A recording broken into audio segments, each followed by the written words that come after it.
that the new iPad? It's my iPad. Oh shoot, can you... I'd rather have an iPad than a car head unit. Really? Wait. Dun, dun, dun, dun, dun, dun, dun. It's not an iPad.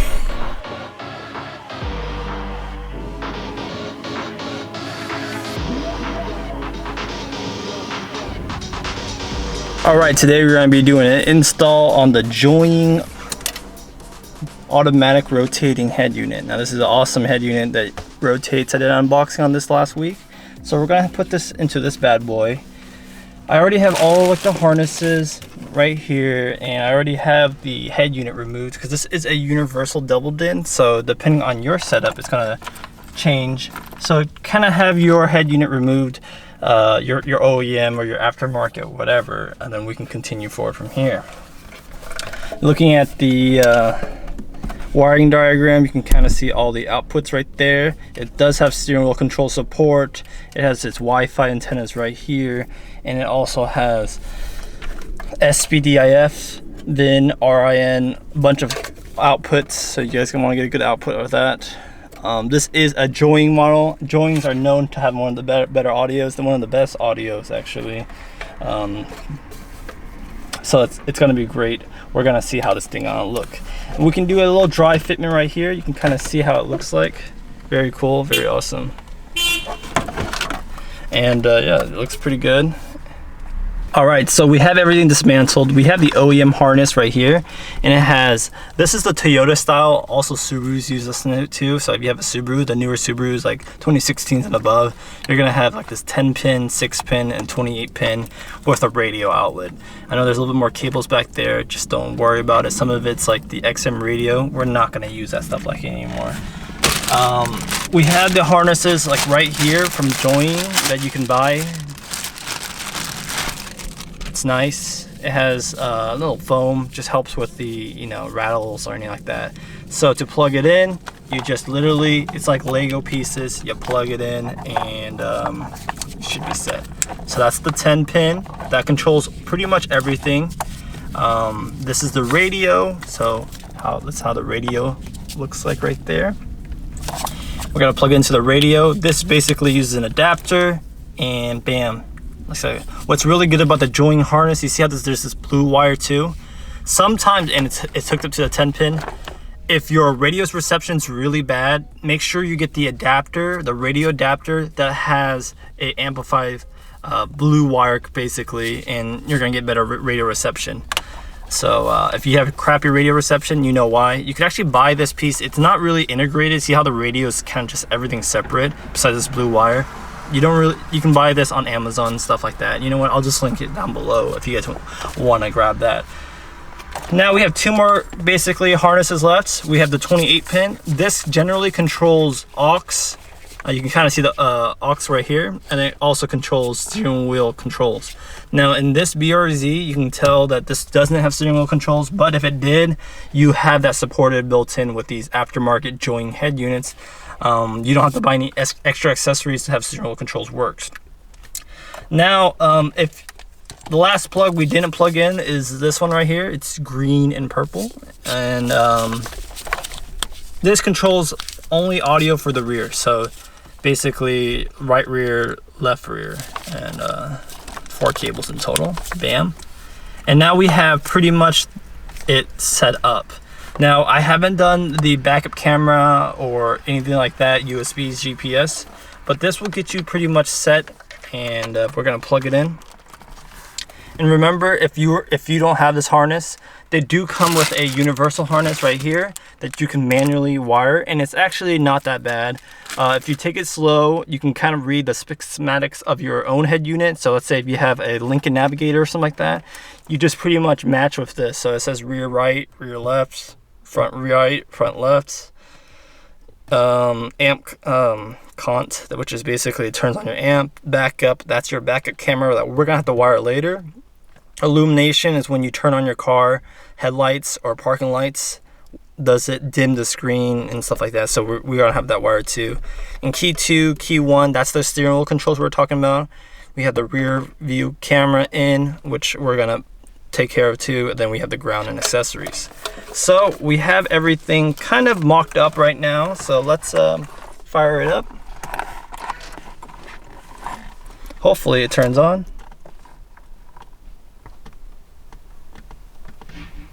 Boom, we got the joining. Yo, check out that. It's interesting. The logo is kind of like multicolored gradient. We got white, blue, and purple. So we want to carefully set this down. I'm gonna plug in the radio antenna. Oh, that was a fast boot up. So this definitely boots up very fast. I just don't want to make sure I'm not. Oh, and then that's gonna be. This does have Apple CarPlay, which is a key feature, and it also has wireless Apple CarPlay, which is insane.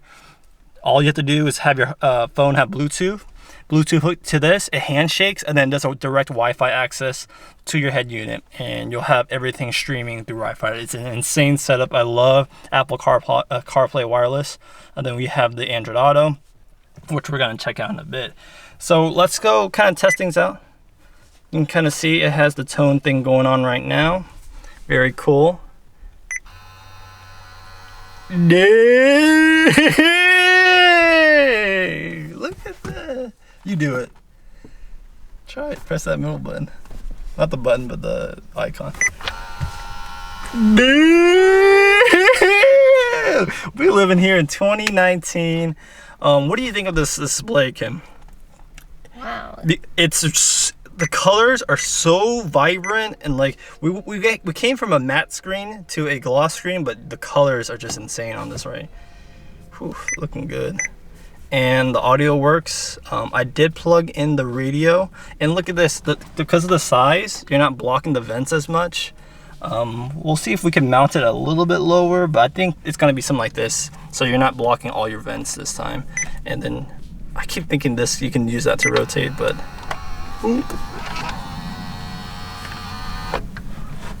bam. And it's because it's even narrower, you can definitely still have your vents going on right there. That's so cool. That's like the ultimate flex. You know, you're on Instagram now, you're like Instagram and you're so I can't wait to see how Android Auto, Apple CarPlay, and stuff like that work. Man, these things doing like the big boy stuff right now. That's awesome. Man, this Tesla needs this. I just like doing that. Like, holy crap. What's this? Volume. Yeah, you got some dedicated buttons right there.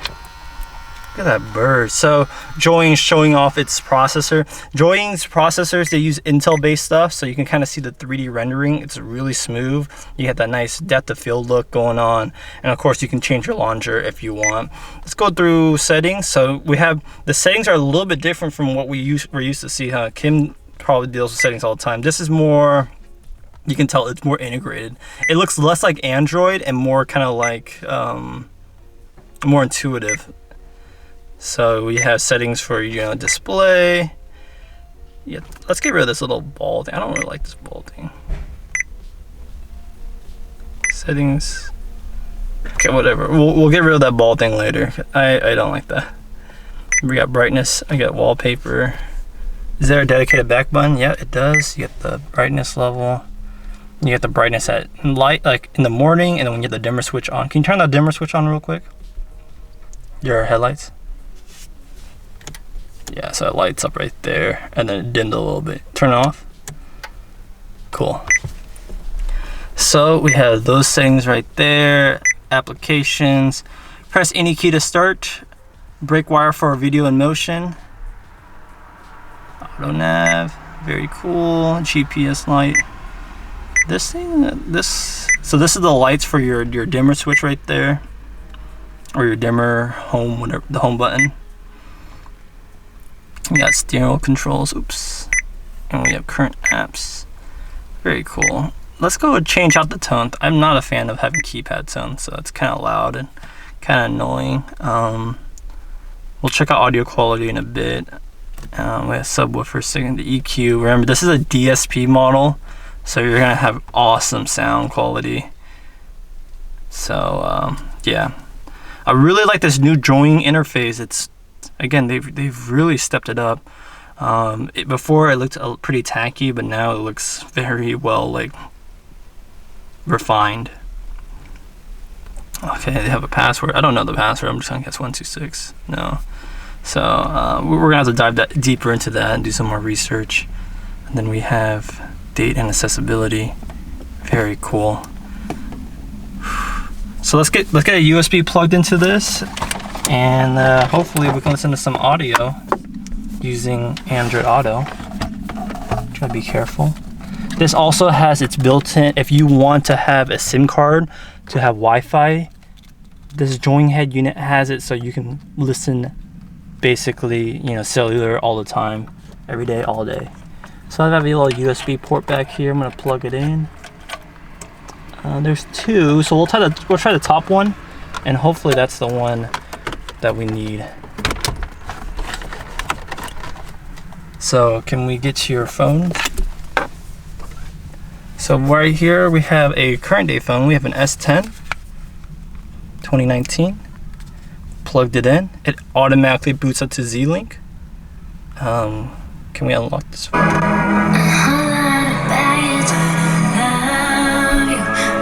Ooh, that's loud. It got some punch. Let's turn the volume a little bit lower.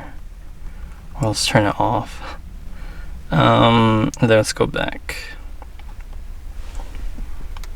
So because of the interface, it's a little bit, it's not full screen by any means. So it does have Android Auto right there. I wonder if you can change this. Very interesting. Very interesting. The screen, check out the screen quality. It's really nice. Because the aspect ratio is more 4:3, not 16:9. It does have that extra oomph, because it basically, you have that little thing right there. And yeah.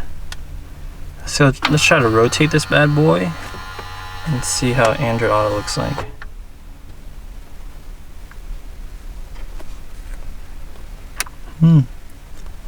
Interesting.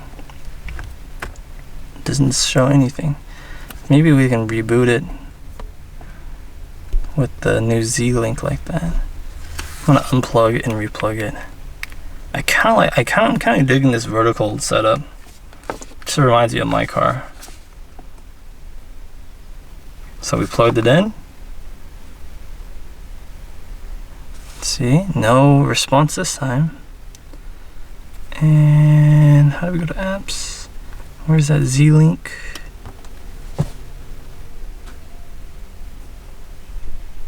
It's waiting, connecting.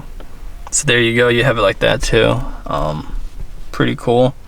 Has this huge thing going on.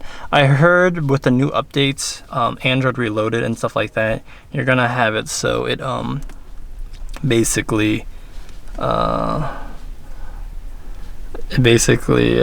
whatchamacallit, fills out the whole screen. So we're gonna have to wait for the next update, but the great thing about this is you can always get updates and stuff like that. So when we get the full launcher where it takes the whole thing, we're gonna have that. But I like this interface because here you can actually see these buttons right here, which makes it nice. Let's see what happens if I do this. Boom. So that's cool. The thing is, it doesn't, I wonder if we can remap that button to be this one, because the home's kind of cool, but I kind of like it having it like this. We'll see. Whew, that's awesome. So we have Android Auto and stuff like that. Let's get everything wired up and finished up. And before that, let's talk about device. We're on Android 8.1, so it's not Android 9.0 or anything, which is a little bit let down, but you know, it's what it is. 1024 by 708, so it's 700p kind of in a way. The aspect ratio is more it's more squared off, which I don't mind. And then you have an Intel x86 octa-core 1.8. You get the MCU version with the Bluetooth, all that, CAN version unknown, stuff like that. And these things are updatable, so they have that going for it too. Oh, I don't want to show you guys that. All right, cool. So let me wrap this up, kind of make it look a little bit better, and we'll see kind of how it looks like fully installed. All right, so we just did the reverse camera. We're using the OEM camera, and in that case it's going to be a 28 pin. You need to basically tell the head unit to turn on the reverse camera, and that's going to be with this back one right here. So this orange wire plugs in, and this is basically power.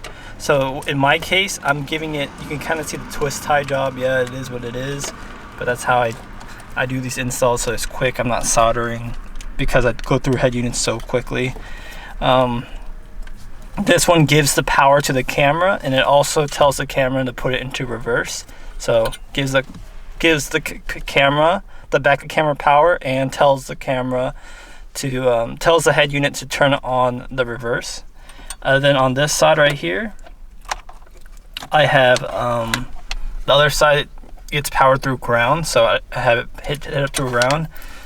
Then I also have this cable right here, which is going to be the video signal. You can kind of see the pin. So this is going to only apply to you if you have a Toyota, and a certain Toyota at that.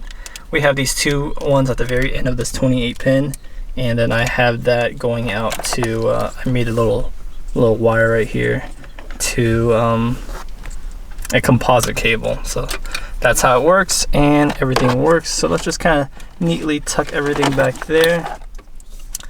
And Kimberly right here is working on the mounts. So we have 2 mounts each. We're using the OEM brackets, so we're gonna slide it into there. And yeah, we're just doing small adjustments like that. I also want to tell you guys, if you have issues with certain sounds not working, so in this case, this car has a subwoofer right here, and it gets its own amplification. So the head unit powers all the speakers, like the tweeters up here, the back speakers, but this particular one right here does not get power through those head units, so it has its own amplifier. And to turn on the amplifier, it's going to be located in this car, going to be on the 28 pin, this brown wire. And let me show you. So we just have it spliced in, so then it turns on the amplifier. That's it, a remote on switch. So Kim has the switches right there. We also have the Wi-Fi cable we need to hook up. We need to have the, and then we have, what is this? The microphone and GPS and an extension for the USB. So we're gonna put that on right now and finish it up. So we're tightening these mounting brackets. These are the OEM ones. You see how they get kind of messed up after a while, especially if you do 100 installs like me on the same BRZ. Joying actually provides their own little screws, which is really nice because they're short and they fit perfectly. That way you're not having long screws that poke into the screen of the head unit. So yeah, we're gonna just tighten up right here and finish up the install. And things up here, so we have the GPS. We're not going to use the 4G antennas because we don't have the SIM cards plugged in, but we have the antennas here if we decided to. And we're just going to finish it off by plugging it in, and also there's a radio, so that's the only thing we had to plug in. We have a USB that gets routed over there to the glove box so we can use. We have an extra one right here, which we're not using. And then the microphone we're not going to plug in because it looks ugly. So we have the antenna for radio signal, and then there's a big harness that has everything, and this literally does everything at this point. You plug that in. Make sure it clicks in because it's the most important thing. And now we just tuck everything in and slowly put the head unit in. Oh, GPS antenna. And this is just a test fit, of course. It's a test fit. Oh, this GPS is not happy right here. No GPS right here. So it's gonna look like this. Now we still have the trim piece we need to put on, so we gotta do that. And now I'm wondering how the heck do I even put on that trim piece? Oh yeah, we have to remove this thing. So to remove it, there's a little clip right here. Oh, So there's just these little clips you can use. Then you have that IDE cable, release, and release. There's very little clearance. They even give you a backing plate right here if you want a nice clean install. Like something like this goes in here. I'm just gonna not use that for the sake of my install. Boom. Good fitment. Now we're just gonna screw in these screws right here. Now this one's a different, for an install, this one's on the easier side to install because everything is pretty well laid out. My previous, the 13-inch one I did earlier was on the harder side because it was so big and I was trying to fit into the small chassis. But this one fits really well. I'm just using these screw ones. Yours might be a 10 mil or something like that. I feel like these Phillips ones are really easy to work with, especially if you take them in and out. And you have the two on the bottom that you can install too. Then we have the trim piece right here.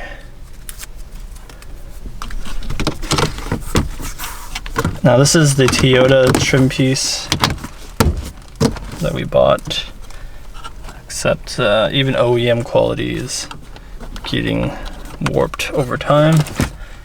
They're nice fitting, you know. We do have it sit. We could make it sit more flush, but at that point you're gonna run into like I don't know how it's gonna rotate, so we're gonna have to see, because if it rotates, I feel like it might hit the thing actually. So I'm kind of worried about that. So we might have to make it stick out even a little bit further so it can rotate. Now we're plugging this IDE cable.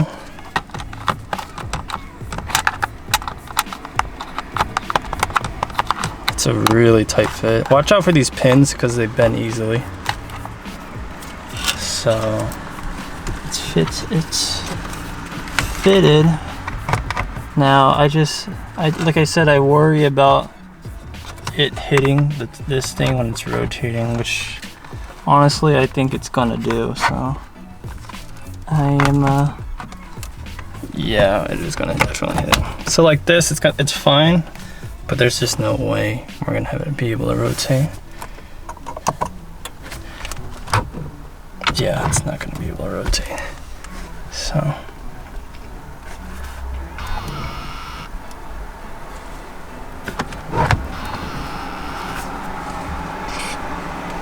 abort. Guys, so we have the head unit installed. It's definitely a awesome one. I mean, check this out. Is that not cool? Is that not cool? Look at that. Look at it. Look at head on straight. Press it. So it's definitely awesome, and look like that. If you guys were looking to buy something like this, links down in the description below on where you can get it. Yeah, this is just sweet and got good sound quality. All right, thank you guys for watching. See you guys in the next one. Peace.